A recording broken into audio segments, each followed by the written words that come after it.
Hello everyone, Christina here.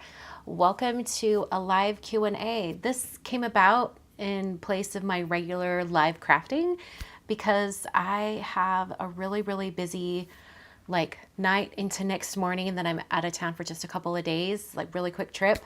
And I know I wouldn't have time to edit down a regular video. So here we are. I thought we'll do a Q&A. I haven't done a Q&A like this in a while, and it'd be fun to just catch up with you.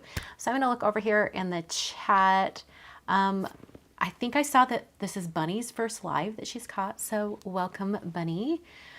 Is this the Bunny from Florida who has graciously gifted 3 of you with postage stamps? By the way, I put the winners in the video description of my mail call video, my most recent mail call video. One person hasn't responded yet. And I think they may have been watching live. So maybe, I believe her name was Nancy Fleming, maybe. Check your emails because I'm going to give it a little more time, and then I'll have to draw a new winner. But I've emailed Nancy a couple times for her to claim her prize, and she hasn't responded. For the 2 of you who also won, I have yet to mail those out. I will get those as soon as possible. I just wanted a little bit of time to see if Nancy replied. But anyway, hello to all of you in the chat. Yes, it is Bunny. Thank you. Thank you so much for sharing those postage stamps with all of us. Those were so fun. So I went onto Instagram and I just said, hey, if you guys have a question you'd like me to answer during tonight's live, leave it here. So I'm going to take a quick glance. I've briefly looked over these, but only 2 or 3 of them. So I haven't seen all of them.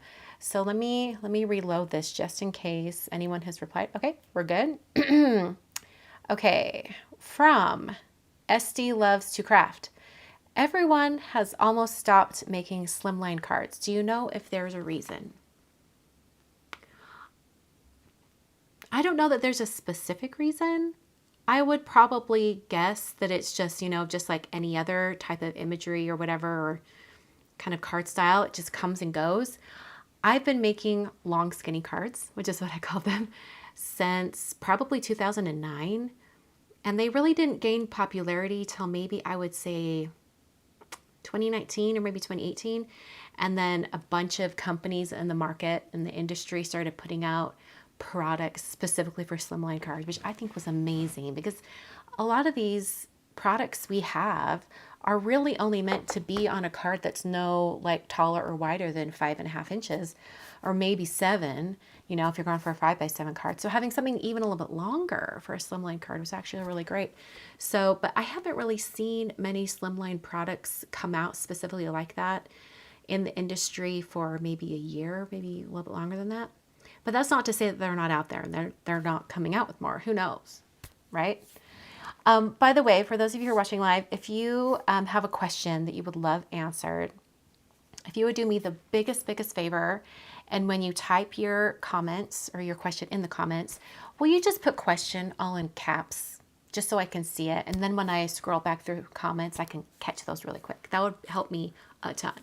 I would love that. So if you have a question, go ahead and pop it in. I'd love to like have questions from those of you watching live interspersed with the questions from Instagram. I think that'd be really great. Okay, let's see. This next one is from, it looks like Quiche _all, but maybe it's not. Maybe it's Keisha. I'm not sure. What products would you recommend to start nail stamping? Okay, so for those of you who might not be familiar, nail stamping, okay, what exactly is nail stamping? Nail stamping is like they have these metal plates. I really just want to go grab one and show it to you. Okay, hold on. Because this is going to be, okay, hold on. You're just going to see my little surface here for a moment. I'm just going to grab one and show you because it's really hard to describe unless you actually see it.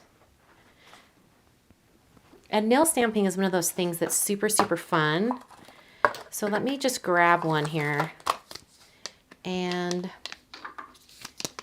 a couple of things to do with it. Okay, I think that'll work. Okay. So nail stamping is a way to have nail art on your nails and you don't have to paint or anything. All right, so I just grabbed these right here. We're gonna play with them. Okay, so this nail stamping thing is gonna blow your mind. I think I saw this maybe for the first time, maybe 2009, 2008. I'm not sure how long ago it was. Hello. I'm up here in the top corner. Okay, so hold on. Let me see if I can get this open. Nails are jewels, not tools. I will not use them to open this box. So nail stamping is really fun. It is a rabbit hole you can go down. Ask Sika. I think I saw Sika watching. Sika's in the chat. You start to get a few little nail stamps, and the next thing you know, your guest room is overrun with nail stamping supplies. Just saying. Okay. I just grabbed this because it was sitting on my desk. Amber, Mr. Zip is like this little character. You can see him right there. He's a letter carrier. He's a post carrier here in the U.S. I believe when the USPS introduced zip codes or postal codes, they had a whole like marketing scheme. Hold on, let me get this open. Okay, there we go. They had a whole marketing scheme with Mr. Zip, and Mr. Zip would tell you to remember to use your zip code. So I got this t-shirt from the United States Postal Service website. Okay. So when you get a nail stamping plate, isn't this one so cute? There's cats and books. I mean, how can you not love it? So most of the time when you get a nail stamping plate, it's going to have a protective film on it. So you have to remove it.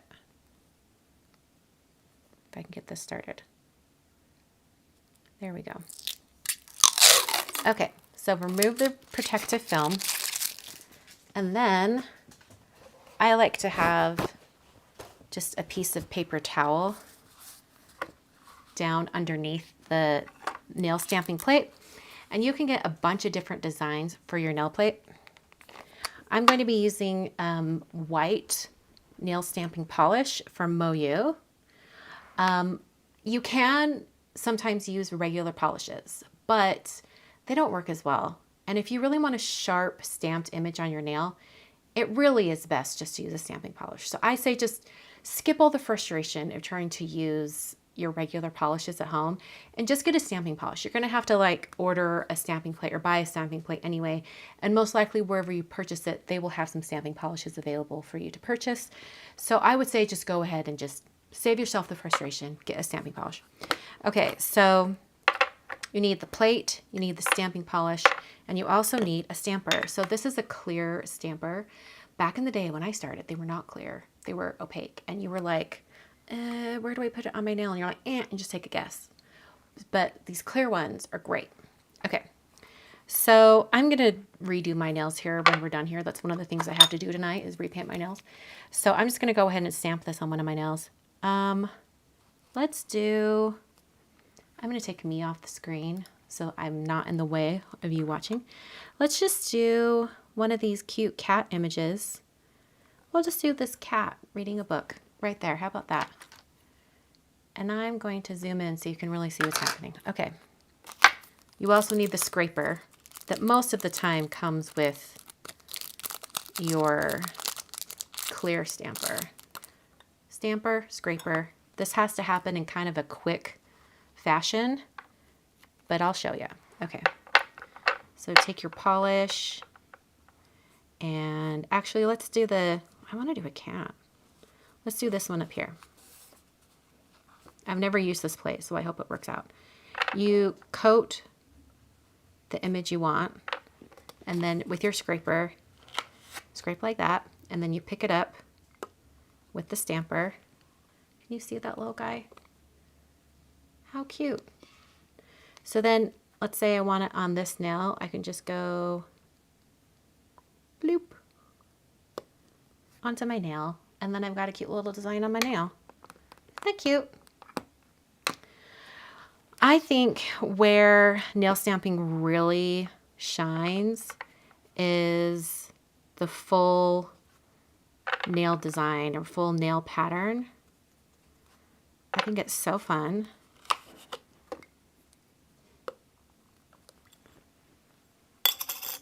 Okay, so we'll just do this one. Ta-da! Books and coffee. Love it. Okay, so most of the time in order to like clean off your plates and things like that, you need like something sticky. Like, oh, this would totally work. I have my Altenew stuff here. Normally I would just use like a lint roller. I think that's probably the best, but since I've got this little roll of Altenew stuff, you can use something sticky to just pick that up off of the stamper. You don't want to clean your squishy stamper with acetone. It'll kind of eat away at the plastic. I'm going to put this back on the back. There we go. All right, and then you can use some of that sticky stuff to clean up the polish that's left on your skin.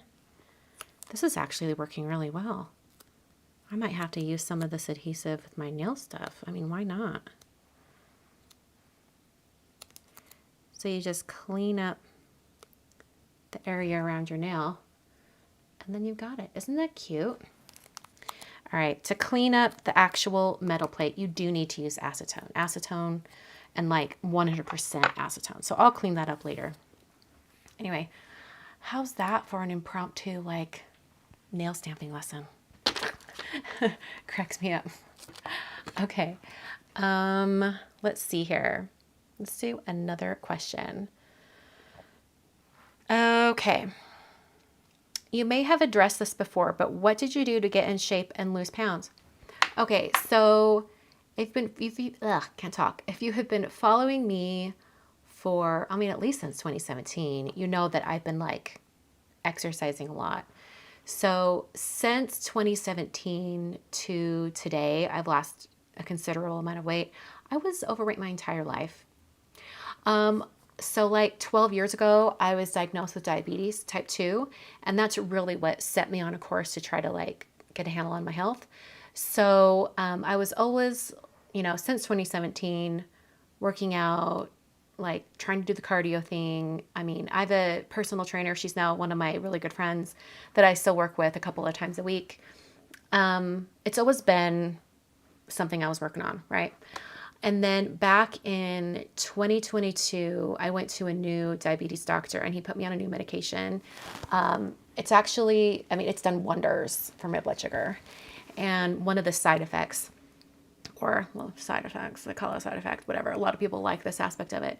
It can cause you to lose weight, but it's actually like a great thing because you lose weight and it then helps you with your blood sugar. So, anyway, so I'm on tirzepatide and I have been for, oh gosh, it's almost 2 years now. And that going on that medication is what really helped me with my health. And that's what and all of my friends in real life or my family, people who are diabetic, I've been telling them, you need to talk to your doctor about this. It is so good, but then also don't, because I can't get it right now. I've been waiting a month to get my prescription filled. I'm taking my last dose this week. So I might be gone. I'm going to be in tough shape for the next little bit until the pharmaceutical companies get their rears in gear and, get us our medication. So, yeah, the weight loss has slowed. I've been about the same for quite some time now. I don't think I can lose any more than this, and I'm perfectly happy. And to be honest, when I started the medication, that wasn't the impetus for taking it. It was to get a handle on my blood sugar. So it's been great. It's one of those miracle drugs that's just phenomenal.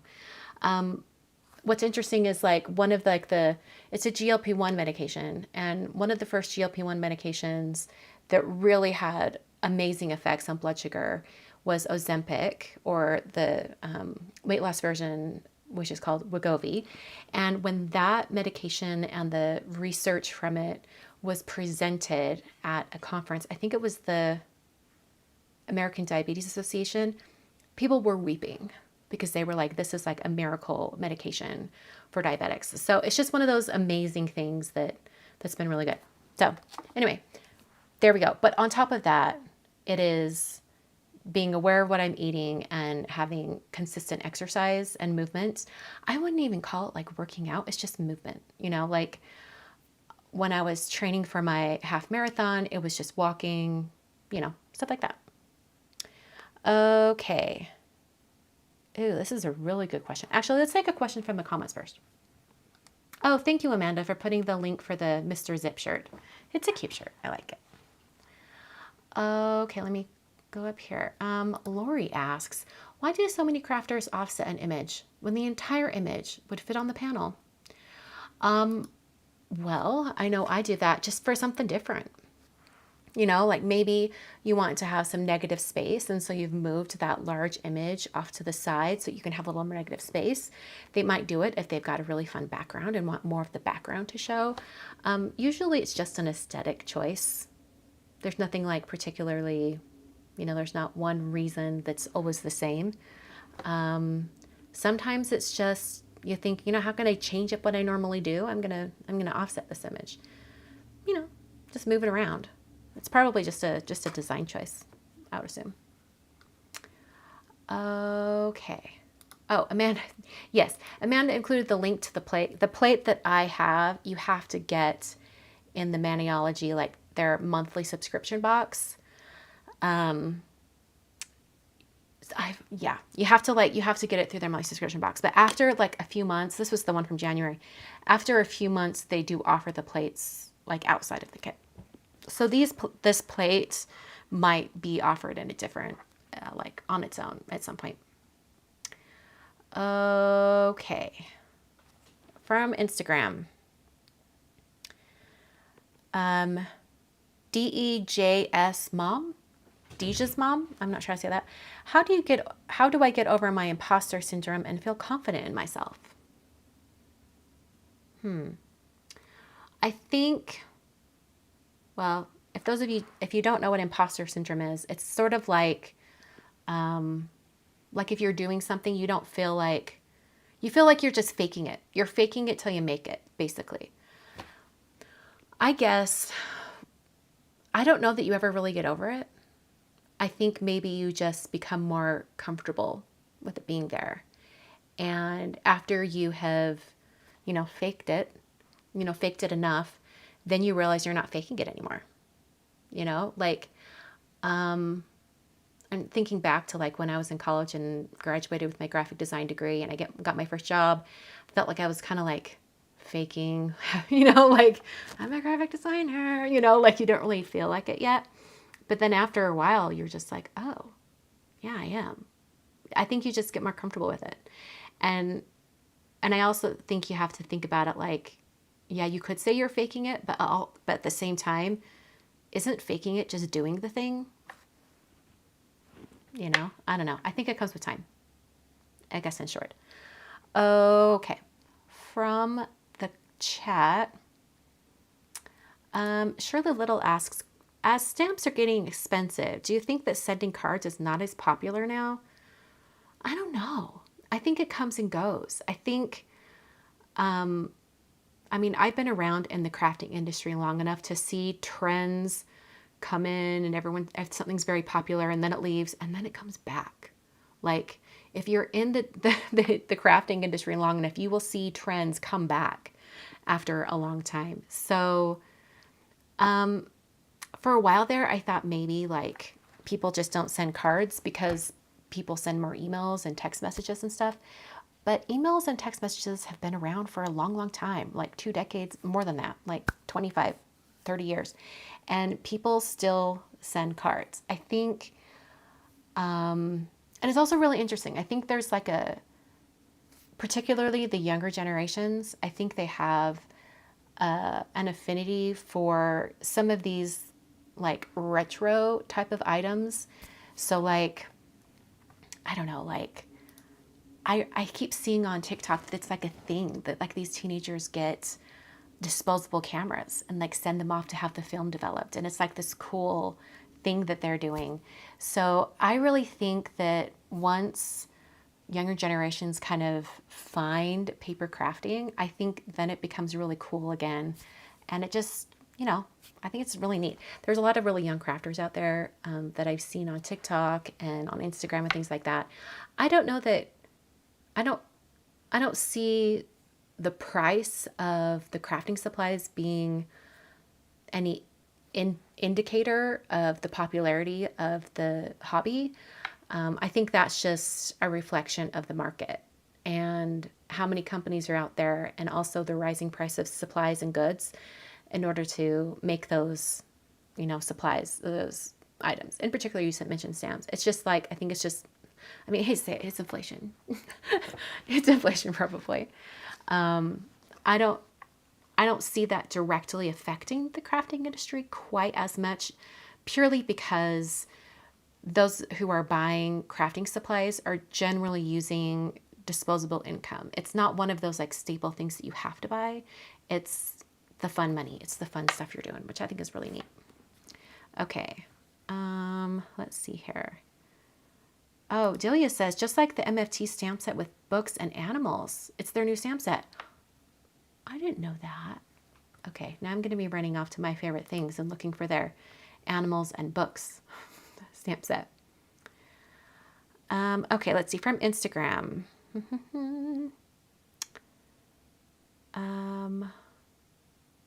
Okay, Laurie, this is an easy one to answer. Laurie N Creative asks, what color polish are you wearing in this video?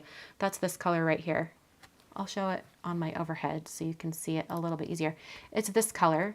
This is actually, it's listed down below in the video description, but it's 2 colors from Dazzle Dre. The color underneath is called Cherry Parfait, and then I did 1 coat of Beloved on top. Beloved kind of has like an iridescence to it, so that's kind of like the look there.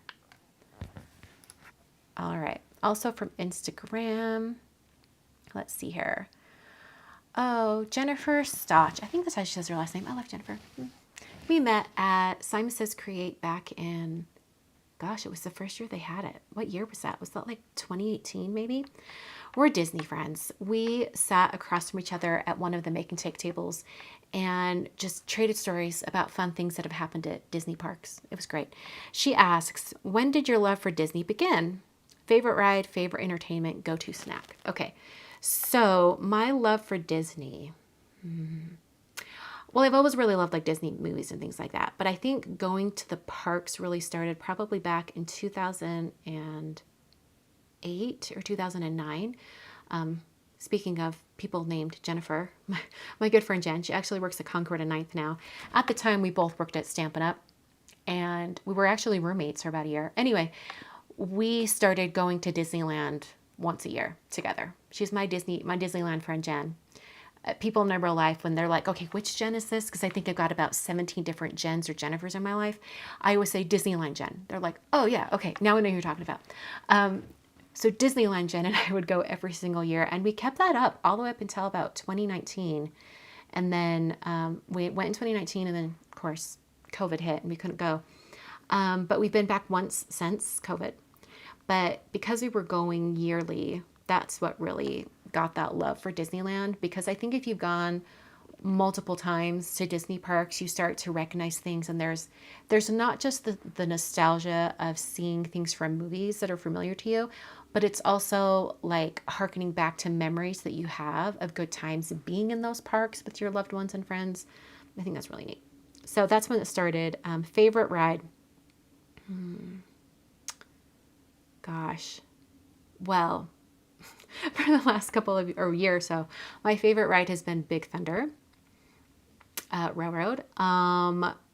Purely because of being on that ride with Jennifer McGuire and Greg from Concord and Ninth. Oh my gosh, it was so funny. Okay, so if any of you have taken any of the Concord and Ninth classes, like their live events, you are familiar with Greg. He's always the one hosting the events because he's the founder of the company. And how tall is Greg? He's got to be like 6'3", 6'4". He's a tall guy. And so it was the three of us getting on Big Thunder, and because there were only three of us, they put me on a row by myself and then Jennifer and Greg on the row behind me.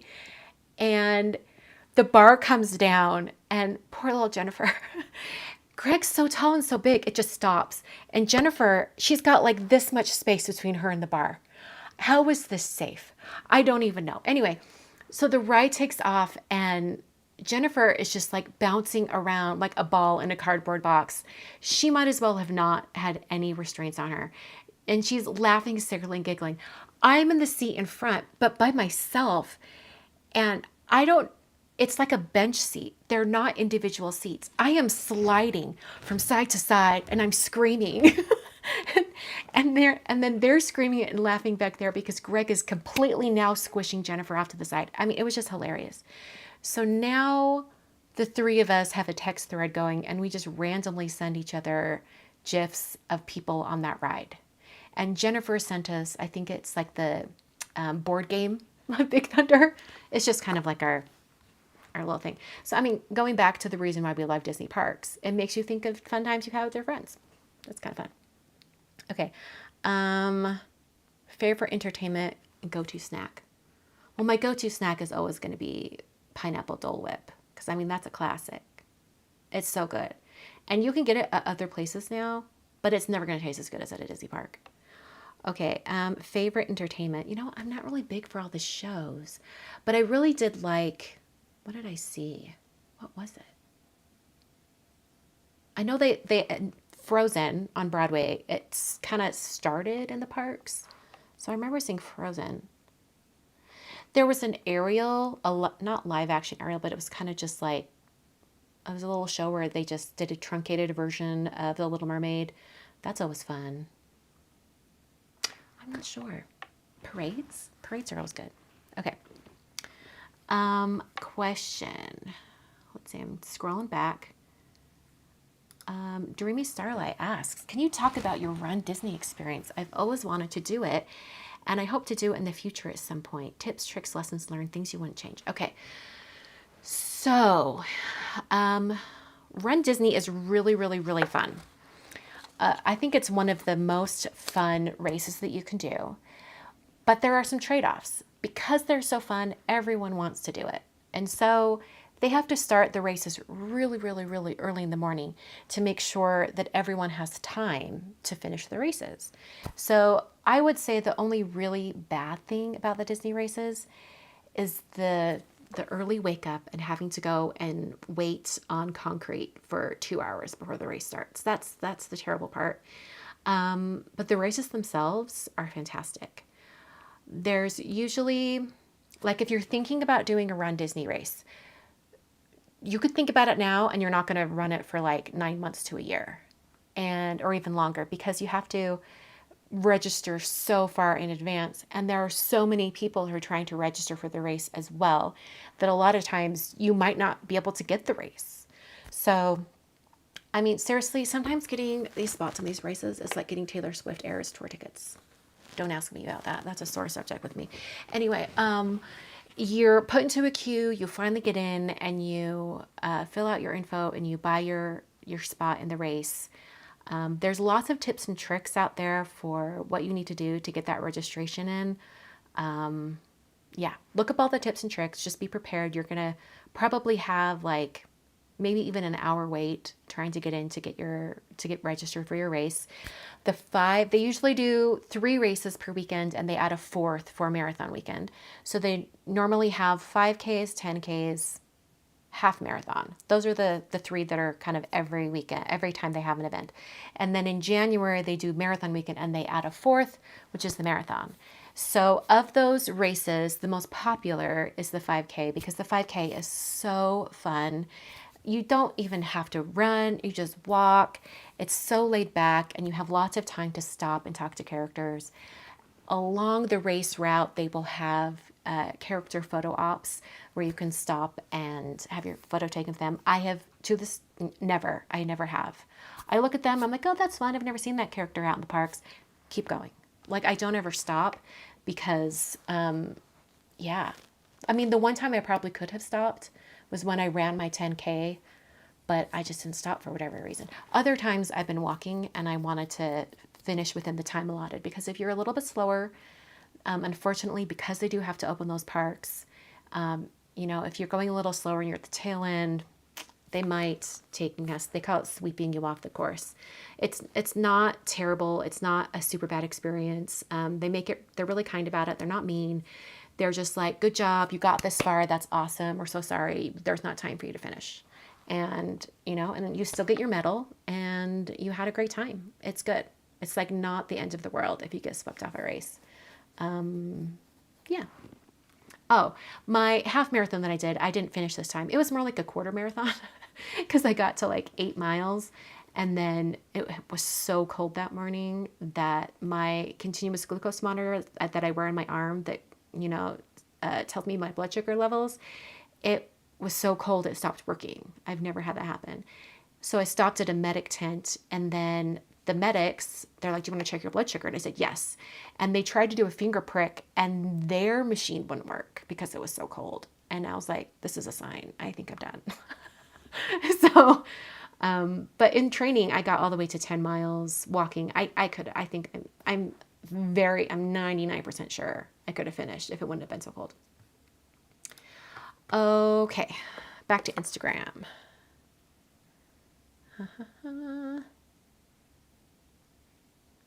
Okay, 9C Sandoval asks, there are many new grid mats in the market right now. Would you be able to recommend one? There are a lot of new grid mats. Well, I know Altenew has one that like is for travel that you can fold up. The only grid mat that I really know of and that I love is the one that I currently use. It's from Glassboard Studio, and it's a glass grid mat. If you don't want to go the glass route, I would recommend the larger Altenew mat. It has 2 sides. It's got like a really light gray on one side and then black on the other. So if you like more of a lighter surface to work on, then you have options. And you can do the light or the dark. That's what I recommend. Okay. Let's see here. Oh, Jam1375 asks, when or where is your next cruise? I love traveling vicariously through you. I love traveling too. My next cruise is actually in June. I'm going with Jennifer McGuire and her mom and her aunt to Alaska. Jennifer was already going, and then she asked me if I wanted to join, and I was like, yes, please. I think she knows if she ever needs a person to fill a spot on a cruise, I'm your gal. So I'm going to be tagging along on her girls' trip with her family. It'll be really fun. I'm excited. Okay. Let's see here. Let's get one from the chat. Amanda asks, what do you collect besides Disney, paper craft supplies, and nail supplies? I would say Lego or building block stuff. That's been a recent thing that I've been sort of collecting. Specifically the flower sets. Lego has a lot of flower sets out. I think I have them all. I think there might be one that's come out in the last month or two that I don't have, but I love them. I put them together and then I just like put them as a big bunch into a vase. They're just fun. I love those. Okay. Let's see. Sika, yes, I can confirm that nail stamping is indeed a rabbit hole. It is true. Okay. Michelle asks, do you ever paint for fun? Do you have any other crafting hobbies? I know you enjoy stitching. Other crafty hobbies. I guess it would just be the felt stitching and making little felt ornaments. I need to get back to that. I tend to like focus on one thing for like a couple of months, and then I get wrapped up in other things and I have to like go back and finish. So yeah, I'm currently working on some felt ornaments for Christmas. Let's see here. Barb asks, do you use a handmade by stamp on the back of your cards? If so, what does it look like? It's funny you should ask. I just started doing this again. I have like not for years. And then just like the other day, I grabbed one and well, I've got a couple. Here's this one. This is actually one that I did that I had made. Let's stamp it. I mean, you can kind of see what it is, right? Let me grab some cardstock and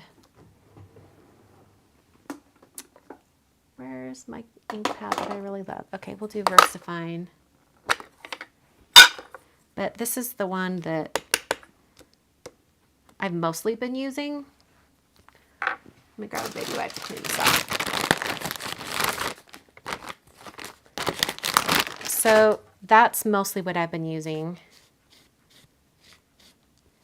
But I also have another one that I used to use more, but oh, I don't even have to do it. It just looks like this. Handmade by Christina Werner. That's one that I designed as well. And then I have this one. Where was this one from? I don't remember. But there's that one. I think I did a Instagram post about their stamp. I think there's quite a few people on Etsy that have stamps. Here's one that I made with my mint machine. Might be completely dry. It's really old. Oh, hey, it still kind of works. Yeah, that's my old UPS address. So obviously that's not working. And then I need to remake these. Yeah, there you go. But I just made these at home. But they work pretty well, you know, for stamps like this. But I use those on envelopes. In fact, I want to remake that one. I loved Mail Art Rainbow. That was just fun. I love doing all of those cards and envelopes. I would say if you're looking for a custom stamp like this, go on Etsy and just look for like custom rubber stamps or something like that. I think there are even some companies that make clear acrylic made by stamps. And you could, I mean, if you've got an old Misty or something like that, because you know they had some old versions back in the day and now they've got new ones, you could just keep it in your Misty at all times and it's always ready to go on the back of your card.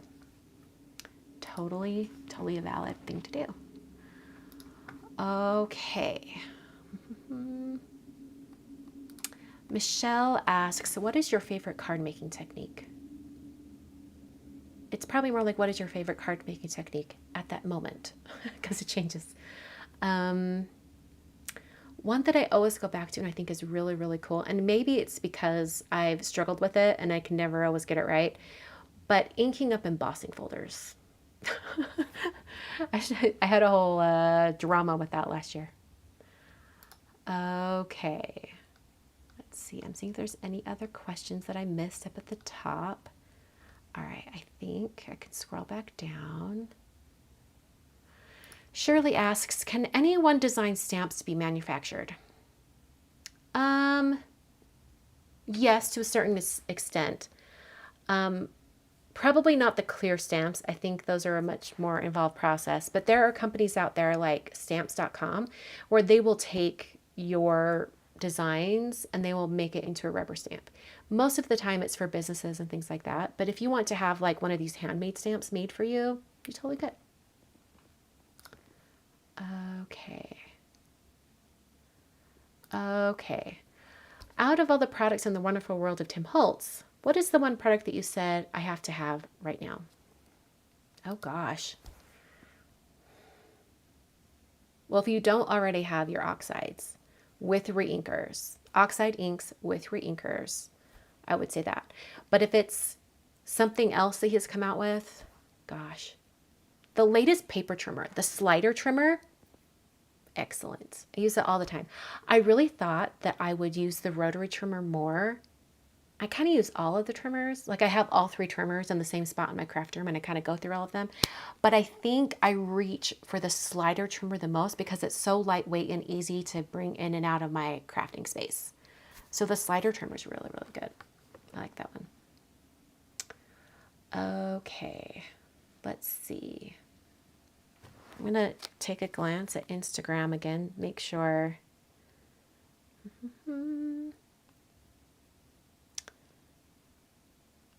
Monica Kirch asks, what are your go-to items for nails these days? Anything and all Dazzle Dry, really Dazzle Dry has like taken over my life. I think it's because my nails have never been in such good shape. I think I've only had one nail break in like over a year. And it was a random one. I was like putting on my shoe and then like the whole, it wasn't like a breakdown really low. It was just like the longer tip. My nails were really long at the time and my thumbnail, just like the top, like broke off all in one piece. So I think that's pretty good. The Dazzle Dry's just been so good and it's so convenient. It dries so fast. It's just, and it doesn't stain my nails. Like I could take this off. I have polish on my nails 24/7. The only time I don't have polish on my nails is like the 10 minutes after I've taken off the previous color and then I'm getting more color on. So you would think with all the polish I wear that my nails would be stained, but they are not. They're nice, bright white. I love it. And Dazzle Dry, that's why they're not stained. Okay, let's see here. Monica asks, what kind of container do you use for your embossing powder? It is from the brand Sistema, I think. Maybe. That's the brand. I think I got these containers off Amazon and they come in like a set of 3. But this is the sandwich sized. So you could fit like a regular size sandwich in this. And I mean, I have some of the smaller containers, like this one. This one's a whole lot smaller. But I don't use it as much as these big ones. And for the big ones, I just get like 2 jars of my most used embossing colors. And then those are the ones that I put in the big container. So like this is like 2 jars of Brutus Monroe Gilded. Brutus Monroe actually sells in the color Alabaster, which is their white color. They actually sell a really big jar now. So if you want to just get the really big jar, you could put that in a container. So yeah. Okay. Let's see here. Let's see here.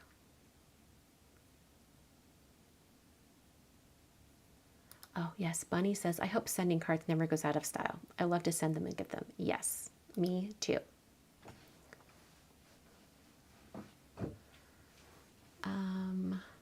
Yeah, you guys are just commenting on the trends coming and going. Yes. Yes, the saying, everything old is new again. Absolutely. This is how far back in the comments I am.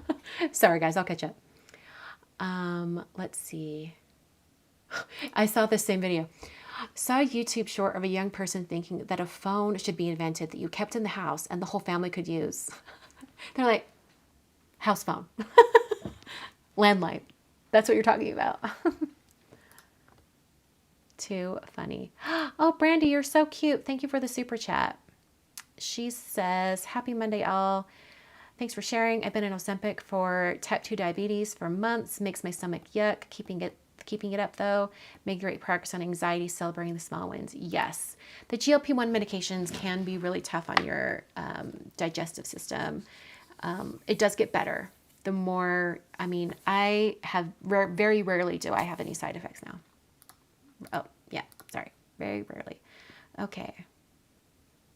Shirley, silly question, but can you have too many crafting items? I have so many. No. No. Cheryl says, have you ever done craft roulette? Yes, I have. In fact, was it back in December? I think it was December 15th, I think was my craft roulette day. So if you go back, you can see me in my episode from December. And I was taunting the wheel to give me something really hard. Okay, let's see here. We were all talking about Disney. Love it. Bunny's asking about craft companies in Seattle.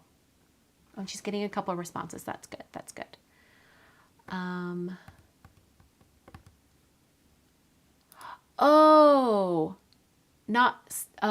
Postage stamps. The cost of postage stamps. That's what your question was about.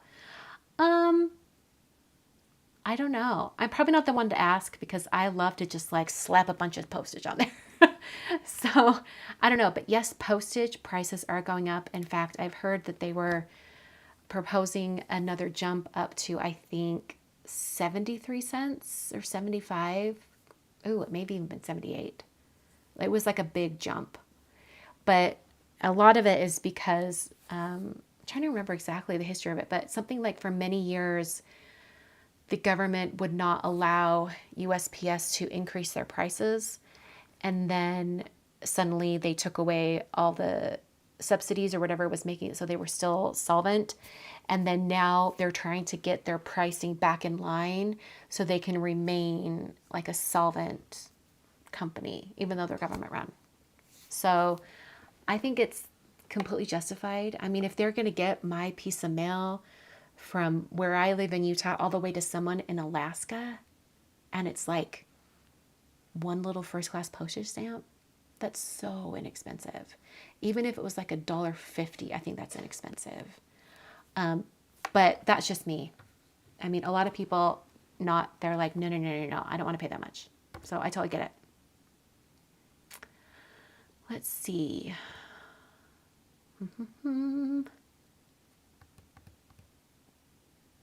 Oh, grip mat. Let me go look back at that question. Nope, they wrote grid. Yeah, I don't know. There are quite a few grip mats in the industry right now too. Linda's asking, what craft supplies do you and Jennifer take on the cruise? I don't know. We might have some downtime. We might bring crafting supplies. If I know Jennifer, she'll bring stitching, and that's probably what I'll bring too. I'll just bring like my Christmas ornaments that I'm working on. Let's see. Oh, Crystal says she's working on the wildflower bunch right now. Oh, the wildflower Lego flowers. Love it. Love it. Yes, the Lego succulents. I have those. I haven't done them yet. Love it. Let's see. Some people are collecting Lego. We love that. I'm assuming this is referring to the postage stamps. How do you make it home? You know, I don't know if they still sell it, but it's gosh, was it the Silhouette Mint? Silhouette Mint. Huh. Was it discontinued? It was many years ago when I did it. Let me see if they're still selling it. Ooh, they are selling it and it is an extreme discount. If you go to silhouetteamerica.com and search for mint, you can get it for $50 when it used to be $130. So that's kind of great. That might mean that they're discontinuing it completely. So if you're going to get it, now is the time. But they have like special software that you use with it, and you can add your own inks to it. You can it's supposed to be like it's already inked for you, and you can actually add different colors of ink. I just did all black because that's what I wanted on mine. But yeah, that's cool. Okay. Let's see here. Oh yeah, some self-stamping ones. Paper Source has a really good selection of you can change the letter or the words on your postage stamps. If you don't want it to be a return address, it could be something else. There's a lot of options over Paper Source. Let's see here. Has your husband forgiven you for making him smell the graphite paper? Do you guys remember that? How long ago was that? That was a while ago. I would assume so because he hasn't mentioned it in a long time. Do you think the stamp press tool is worth to have it? Are you talking about the Better Press? Is that what you're asking about? I'm not sure exactly. Or are you asking one of these pressure tools to use on your MISTI? Either one, I think they're great. The Better Press, I haven't used, I'll be honest, I haven't used it since that first time I tried it. You're thinking about forgiving me? He just yelled it from downstairs. Better Press, I haven't used it since I used it that first time, but I'm excited to use it on Christmas cards this year because I'm going to design, I picked up some Christmas Better Press plates when they had their big Christmas sale, Spellbinders. I'm planning to use those and make a bunch of Christmas cards. They'll be so fast to make them with that. So yeah, let's see.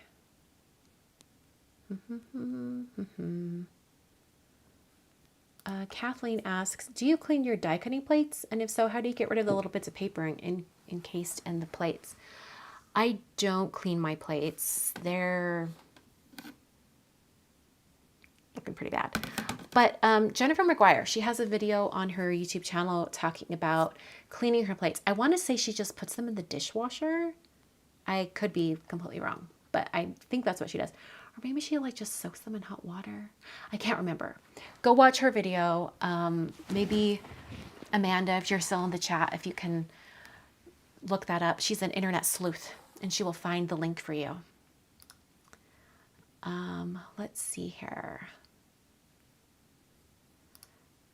Claire asks, how do you keep your hands moisturized during the winter and prevent them from dryness? A lot of hand cream. I really like Aquifer, just Fallen Aquifer, but it can be kind of greasy. So maybe only do that right before you go to bed. For everyday, I like this. It's from OPI. It's their Pro Spa. I just got it on Amazon. I don't know where else you could buy it, but this is what it looks like. But it has a really light, pleasant scent, and I really like it. So I would go, yeah, just pick it. And also a good cuticle oil is always good. What type of crafting furniture do you have? I have mostly all built-ins in my craft room now, but if you're looking for something that's just for basic crafting furniture, I really love any of the Alex drawers from IKEA. They've been around for decades. They're tried and true, and they're amazing for storing crafting supplies. My only complaint about the Alex drawers is that when you pull them out, and my old craft room had the Alex drawers built in. We bought them at IKEA and then we built them in. The only thing that's bad about the Alex drawers is when you pull them out, there's probably a good 2 or 3 inches in the back that don't pull out all the way. So you can't see what's in the very back of your drawer. That's the only bad thing. That, and if you're storing really heavy things in there, it just has an inexpensive particle board bottom, and sometimes it can kind of sag a little bit. Sometimes that can be a little bit challenging. But for the most part, I really love the Alex drawers from IKEA. Let's see here. Jen asks, have you tried other brands or colors with the Dazzle Dry system? Thinking about using all Dazzle Dry for everything, but the color. Yeah, I love nail polish. So I haven't done it personally, but I know Dana Joy. I don't know if Dana's in the chat or not. Dana Joy recently tried it. She did all Dazzle Dry except the color. She used OPI Big Apple Red. Such a good color, one of my favorites. And it's her favorite as well. So that's why she wanted to try it. And I think she got pretty good wear out of it. The one thing you have to remember is if you deviate from the Dazzle Dry system, you will not get as long of wear. For those of us who can get at least 7 days, that shouldn't be a big issue because it's probably just like days 8, 9, 10 that you probably wouldn't be able to get by using another color, another brand. But also, because Dazzle Dry does dry so quickly, and that's why you can do it your manicure so quick, step after step after step. If you're adding in regular polish, you're going to have to wait for it to dry and like dry completely. So like you're going to have to give it like a good 30 minutes to make sure it's completely dry, maybe even longer, and then put your top coat on. So it really is going to make it not quite as speedy, I would say. But some people really swear by it and they have no problem using other brands. I have not done it myself, mostly because I really like the fact that Dazzle Dry polishes don't stain my nails and the color, the whites of my nails stay white. And I'm afraid if I use other brands, it won't do that.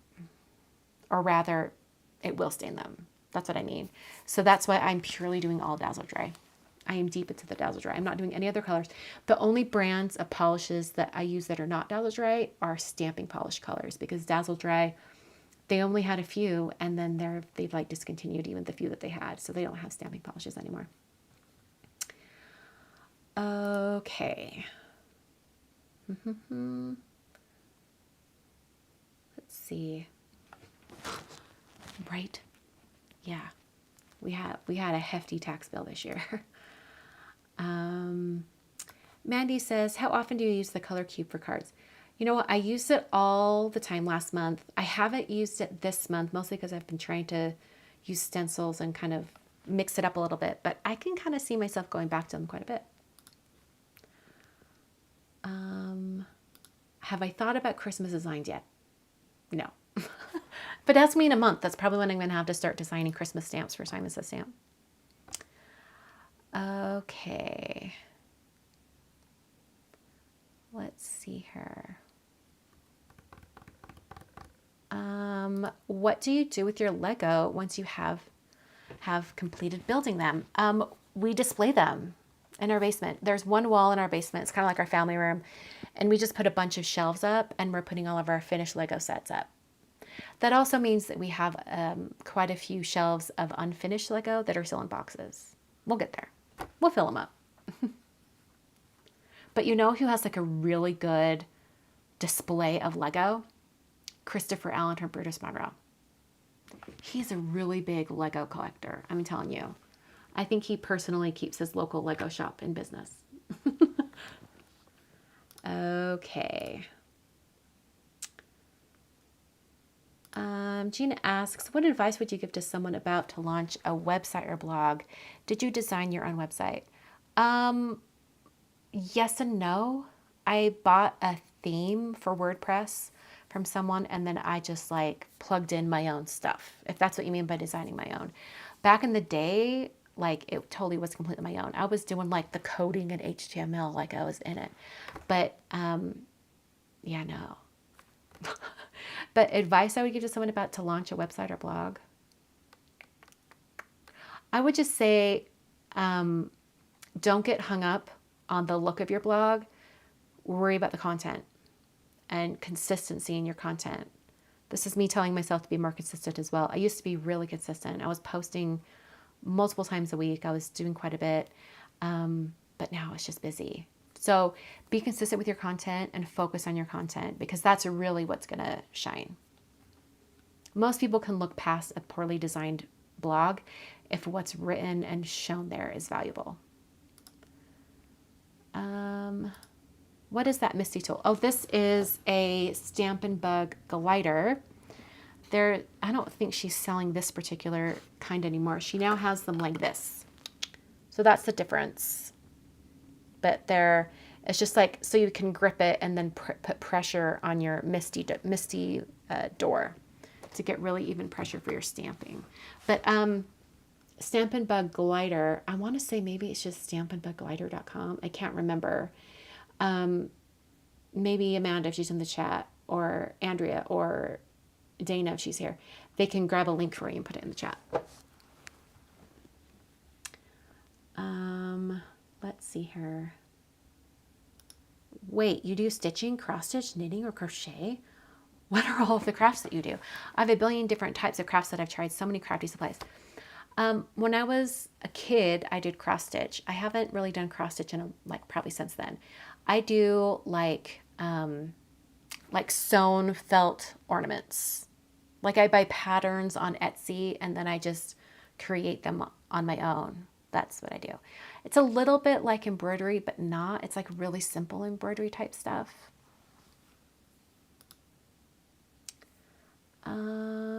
Brandy asked, did you think the Better Press was embossed as deeply as you expected? It is a beautiful technique. It just isn't indented as deep as I was thinking. You know, it really depends on your paper and the amount of pressure. So I don't know if you've experimented a little bit, but if you got like really, really soft plush paper, really cottony paper, watercolor paper I've heard works great for this because it's really soft and really indents. And also adding more pressure. So you could put some additional pieces of paper in there just so it really has to press into it and you might get a better impression. But yeah, yeah. Anita says, I try and use the craft knife and T-ruler like you do, but I keep gouging into the ruler. What am I doing wrong? You're not doing anything wrong. I really think the perfect clear plastic ruler would have a metal edge on it that would prevent it from being cut. I have cut up quite a few clear T-square rulers over the years. The Simon's stamp ruler is quite a bit thicker. And so I think it's almost easier to gouge your knife into it. I would say slow down. That might help a little bit. Slow down a little bit. That might help. Let's see. Oh, thank you for grabbing that link for Jennifer's video, Amanda. Let's see here. Oh, the Frugal Crafter has a video about cleaning plates as well. Awesome. Casey. Of course Casey's asking this because she knows my husband. Are we ever going to get a crafty video from your husband? You know what? At one point we talked about him doing something for April Fool's Day. But as we know, April 1st came and went. So I don't know. Maybe if he's watching or hears me talking, he'll yell up from downstairs and let me know if he wants to be in a crafting video. Too funny. Let's see. Did you start making cards for fun or was it always a part of your job? It was for fun.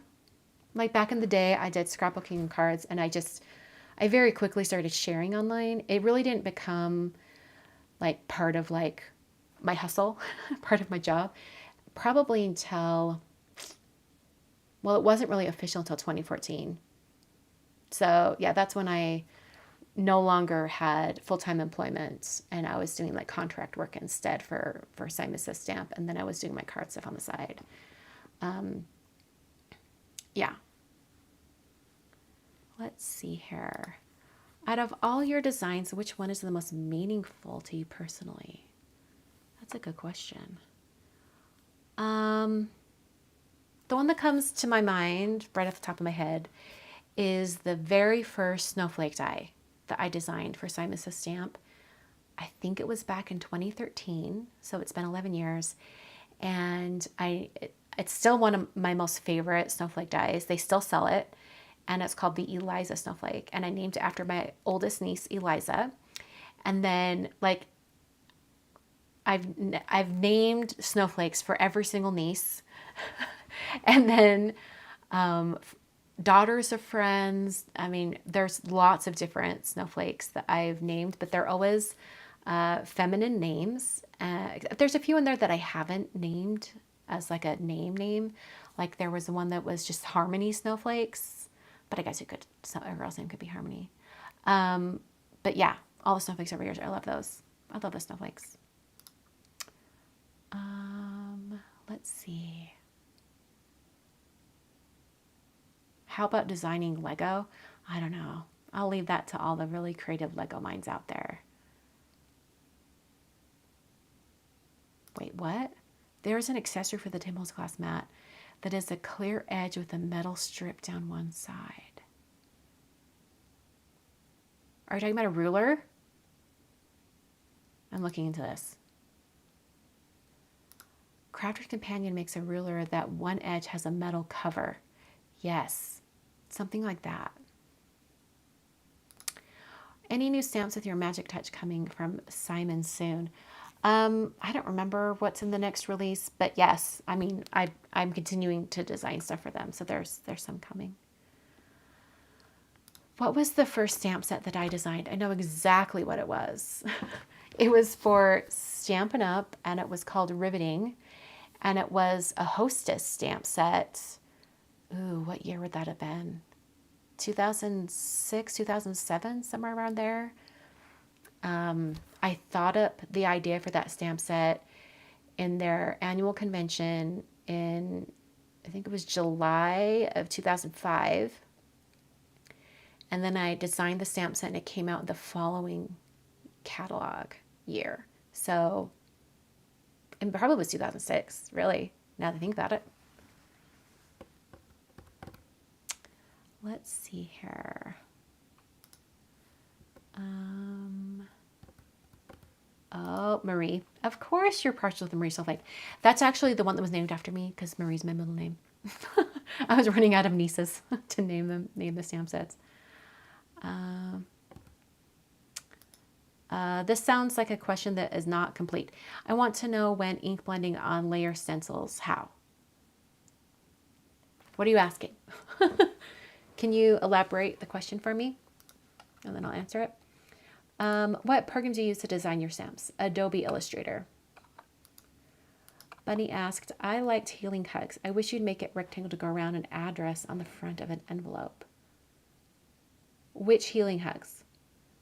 Are you talking about the one that had Healing Hugs and then it had like flowers that could go around it? Is that the one you're talking about? Let me know which one you're talking about, Bunny. I'm not sure which snowflake or not snowflake, but stamp set you're referring to. But I think I finally caught up to all the questions. I'm going to glance at Instagram, make sure I got all of the ones that I wanted to answer. This is a good question. From RubyCat66, do you ever feel isolated working from home? I would say at first when I was working from home, especially because I lived alone at the time, but that was like 10 years ago when that started. And since then, like my mom retired, she moved in with me, and then I'm married and my husband works from home. So there's people around. Also, I think like having some good friends that are good about texting throughout the day always helps. I don't know that I feel isolated. I tend to be a homebody anyway, and I kind of thrive on my own and working on my own, so that's helpful. Count Blessings, Not Calories, I love that name, asks, how was Dayton from Ohio? So for the eclipse, we were in Dayton, Ohio at the National Museum, the National Museum of the United States Air Force. I think that's the full title. We were there with, I think, everyone in Ohio. It was a lot of people. We were there. It was great. Weather was lovely. The clouds parted at just the right moment, so we got the full total solar eclipse. It was unreal. It was amazing. Let's see here.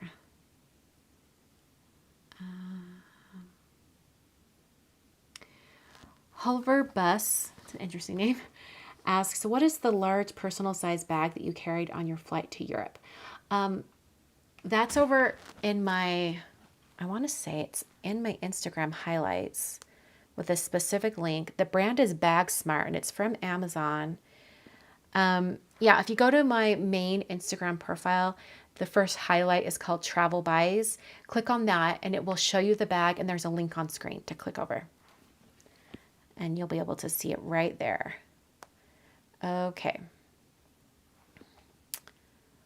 Cowgirl15's asking, weren't you supposed to go back on Crafty Roulette? No. I mean, there's nothing in the works. I think she invited me to come back at some point, but we haven't put anything on the books. Amanda's asking, can you do a paper capsule for beginners, like the tools you think they should get first and will need? Oh, that's hard. But yes, that is a common question. That is, I mean, I'd have to do some thinking on that. Okay, I think I grabbed... Oh, did Jenny? Okay, question. Oh, Jenny G, it must be the same question I just see on Instagram. Well, let me know if it's the same one. Question, ink blending on layered stencils. How do you know which layer dark or light? When they have multiple layers, which one do you put down the dark color? I always screw that up, and I might put the dark color down first and it's really light and then dark. Is there a rule of thumb? Okay, so what I would suggest doing is going to that manufacturer's shop and look at examples of that stencil in use. And then have your layers, like the different layered stencils out in front of you, and kind of pinpoint like where, like what layers they used when they were using it in their example. In fact, if it's really helpful, it might even be good to try to recreate exactly what they're showing on their examples, because then you can really get to know how the stencil, how the stencil is supposed to be used. So I would recommend doing that. Generally, you have to think of it as kind of like building, and the bottom layers are always going to be lighter than the top layers. Try to think through how you're layering them. You don't want to put a lighter ink on top of a darker ink, which I think is what you're describing that you have discovered. Okay, Sika says, it's the Tonic Media Tool set that folks are thinking of. The ruler with the metal edge that complements Tim's glass mat. That's awesome. Maybe I need to get that. Let's see. Let's see here. I think I missed something up here. Yes, Healing Hugs with the flowers around it. Yes, okay. Okay. Scrolling back. What is the best tool for pastes, not the small tool? Are you asking like a palette knife? Like not this, a little palette knife? Is that what you're asking? I'm not sure. I mostly just use that palette knife, but also like Simon Hurley, he came out with like a big like wedge that you can use for your stencil paste and things like that. Are all your snowflakes sold by Simon? They should do a set with all of them for us to purchase. They were at one point all sold by Simon. They have discontinued them, some of them over the years. Maybe, I mean, I'll have to ask Heidi about this, but I think it would be interesting. I've been keeping track of when each snowflake has come out, and I personally, I might just do this for me and put it up on my wall over here around Christmas time, but a poster with all of the snowflakes with their name and year right next to it, because there's a lot of them now. I should really total them up. There's got to be at least like 40 or 50 snowflakes at this point. It's kind of amazing.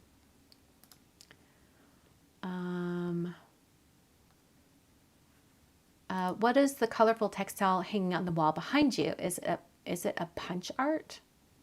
I don't know what you mean by punch art, but I do know that this is made by Nova Mercury on Instagram. She's a fiber weaving artist. So she has like this big, huge loom, and she like weaves all the fibers into it. And she also does some classes. I think she sells her classes on Etsy, and you get the supplies, and then she walks you through and how to create like a little circular one that kind of looks like that. But Nova Mercury on Instagram Or Etsy. You go to Nova Mercury on Etsy. Let's see. Not the palette knife. Tool for paste?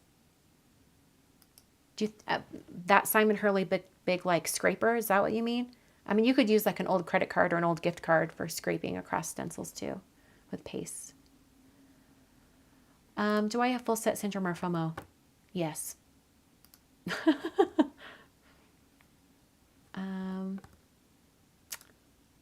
Could you be thinking of the stencil pal that iCraft Decofoil makes? I don't even know what that is.